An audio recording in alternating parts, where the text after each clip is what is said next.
Dans le yoga, on nous dit qu'il faut faire taire le mental, n'est-ce pas? Tout le monde convient là-dessus. Le mental est assez souvent considéré comme un obstacle et a presque juste raison, mais pas tout à fait. Donc le mental, si vous voulez, c'est ce qui nous permet de fonctionner au quotidien, de discerner, de discriminer. Pour faire simple, de savoir où on met les pieds. Pas trop mal quand même. Voilà.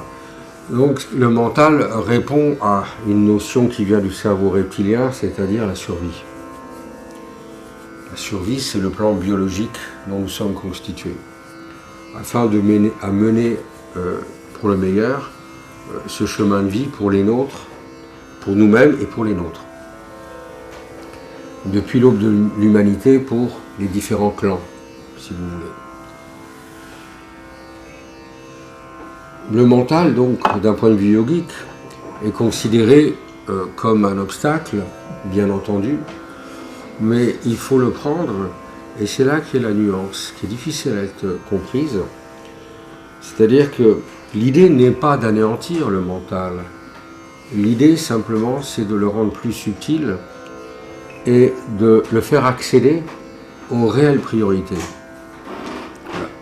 Ça veut dire qu'il y a tout un ensemble d'informations, tout un ensemble de choses qui encombrent le mental. Et donc, il s'agit de faire un tri sélectif. C'est ça l'idée. Et progressivement, si vous voulez, comme vous aviez cité le goulot, voilà, d'amener vers l'essentiel, mais certainement pas la suppression du mental, ce qui ne voudrait rien dire, bien entendu. Bon.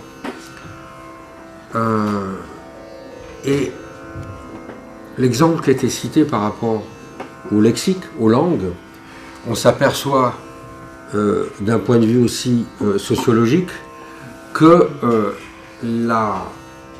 l'élargissement du vocabulaire, donc du lexique, entraîne certains comportements, si vous voulez. Et que l'absence de lexique dans le quotidien, c'est-à-dire dans la communication, est un appauvrissement et qui amène justement des comportements agressifs. C'est simple. Par l'absence de communication et de vocabulaire. On s'aperçoit que, évidemment, au fur et à mesure de notre époque, nous assistons à cela, un rétrécissement du champ lexical, si vous voulez. Et donc qui induit des comportements. Là, en l'occurrence, le développement des intervalles au niveau de la vibration fait qu'on élargit le champ lexical, si vous voulez, du mental, pour être exposé à d'autres formes, si vous voulez, d'assemblage mélodique. Voilà. Et on pourrait considérer que, sur un plan plus subtil, ça met en rapport des courants, on va dire énergétiques, ou mise en relation de neurones. Et c'est très intéressant à ce niveau-là. Et là encore une fois, pour citer les neurosciences, qui ont beaucoup de choses à dire à l'heure actuelle, on s'est aperçu que, évidemment, l'apprentissage de la musique avait des fonctions et des vertus éducatives d'une grande richesse. Voilà.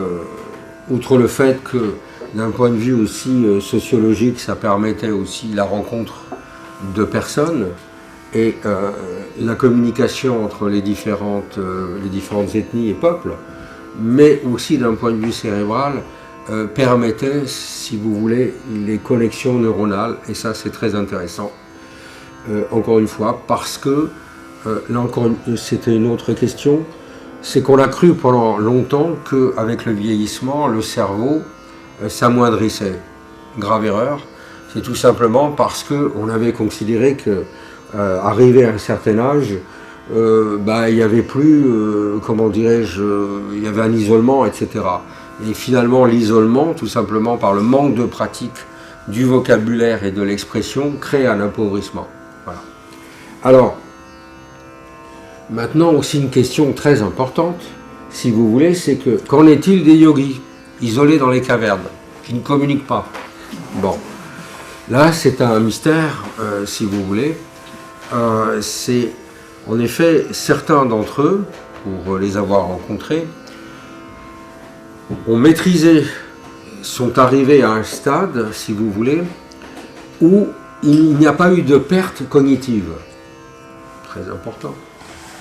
Par exemple, c'est le cas d'un être pour qui j'ai une grande admiration, un grand respect, Chandraswami, qui est resté plus de 35 ans en silence. Bon, étant resté plus de 35 ans en silence, ne parlant pas, on peut imaginer que possiblement il y avait des pertes cognitives. Mais pas du tout. Il s'est remis à parler il y a quelques années et tout était intact, si vous voulez. Voilà.